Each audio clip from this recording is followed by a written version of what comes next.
Hola, muy buenas tardes. Nosotros somos el equipo número 2, que está conformado por André Marcelo Varela, Gemma Alejandra González y su servidor José Ángel Zúñiga.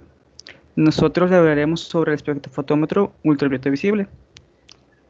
En esta diapositiva se observa el contenido temático que abordará la presentación, siendo que primero hablaremos sobre el fundamento, después las partes del equipo, las aplicaciones, los tipos de muestra, los detalles técnicos, las ventajas y desventajas y por último las referencias. Bien, primero hablaremos sobre el fundamento, siendo que la aplicación de la técnica de espectroscopía ultravioleta visible consiste en la absorción de radiación de una frecuencia determinada. Esta frecuencia determinada debe tener una longitud de onda de 160 a 780 nanómetros. El uso del espectrofotómetro ultravioleta visible requiere una calibración previa a su uso. Después de este proceso de calibración se introduce la muestra problema al equipo.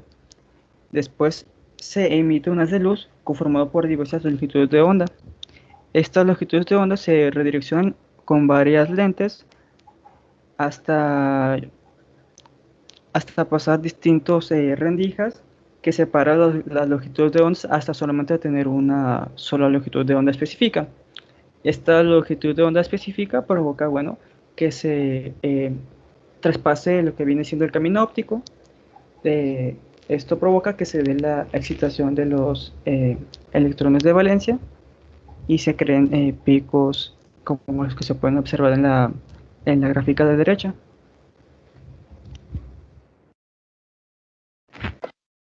Muy bien, ahora aquí tenemos las partes del espectrofotómetro ultravisible. Esta se divide en cuatro principales. Tenemos la fuente, que va a ser la encargada de generar la radiación electromagnética. Existen distintas fuentes como la de deuterio y la de tungsteno, que más adelante hablaré un poquito de ellas, pero digamos que la ideal es aquella que proporcione una intensidad constante para todas las longitudes de onda con bajo ruido y que sea muy estable. Por ejemplo, la de deuterio produce una intensidad adecuada en la región ultravioleta.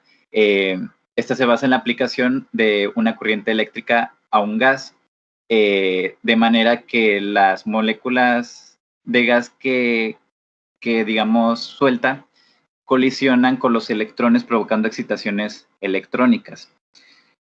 Y después tenemos la lámpara de tungsteno, la cual va a proporcionar una intensidad adecuada en toda la región visible e infrarrojo. Y lo bueno de esta lámpara es que tiene muy bajo ruido y poca deriva. Más que nada se basa en hacer pasar una corriente eléctrica y a lo largo de un filamento de tungsteno, perdón, y esto va a incrementar su temperatura y produce, digamos, emisión de energía.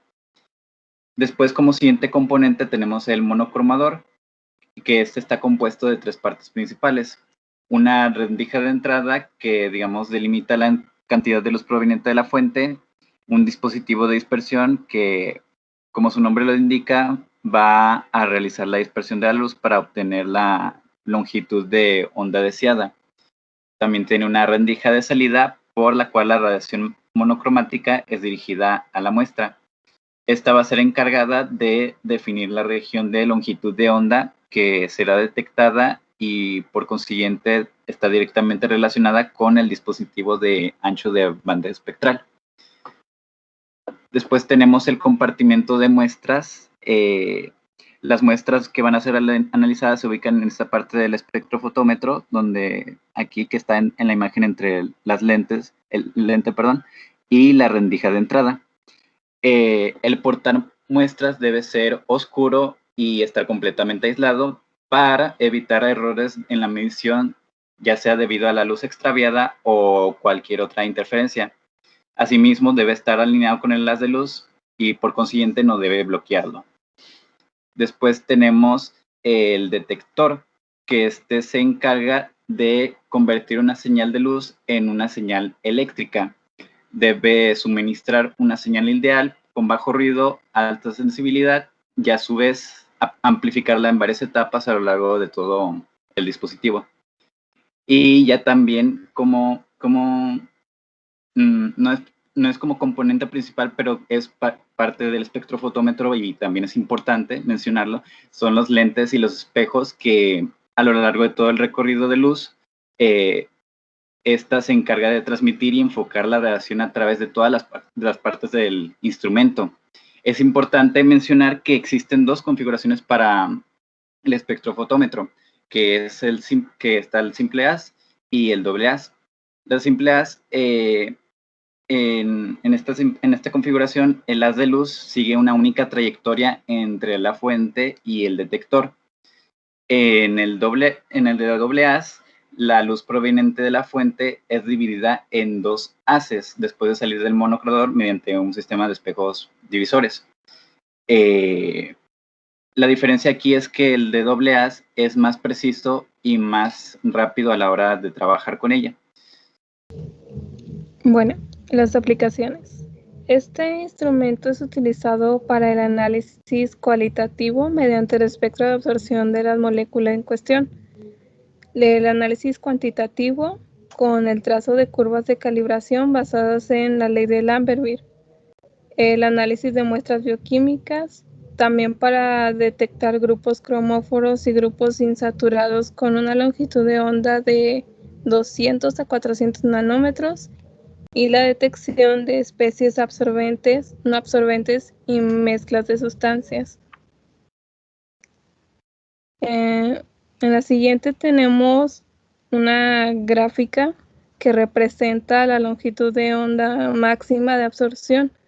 En esta, entre más larga sea la longitud, posee entonces una menor energía. En la siguiente tenemos la curva de calibración, que está dada una función entre la absorbancia y la concentración de un analito, en este caso el ion sulfato. En esta también se genera una ecuación de la recta que es utilizada para el posterior cálculo de la concentración del analito.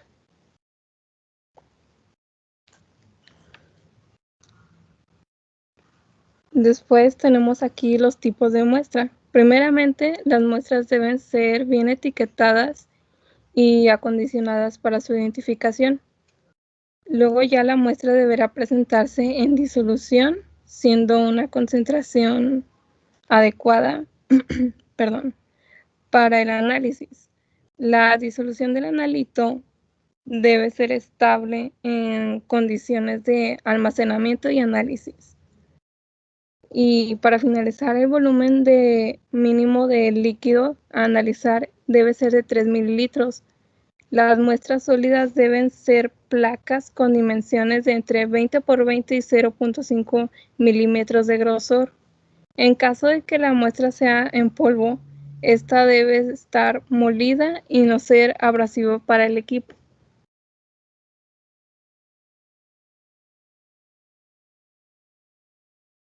Ahora aquí tenemos en pantalla algunos de los detalles técnicos del espectrofotómetro.